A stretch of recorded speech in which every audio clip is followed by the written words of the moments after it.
Selamat petang Puan.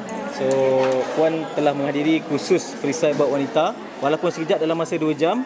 Tapi apa yang kami nak tahu adalah apa pandangan Puan tentang program perisai baut wanita. Apa pandangan, apa cadangan, apa komen Puan?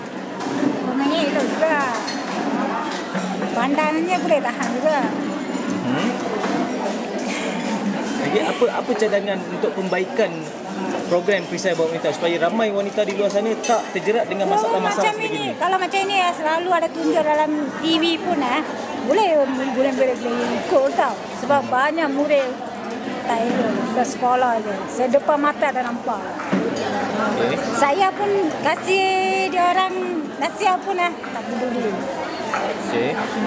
So pada pandangan Puan, topik mana yang Puan rasa sangat penting dalam perisai baut wanita, dalam program perisai baut wanita? Topik mana yang sangat menarik perhatian Puan? Sebab kata sentuhan ke? Sentuhannya paling.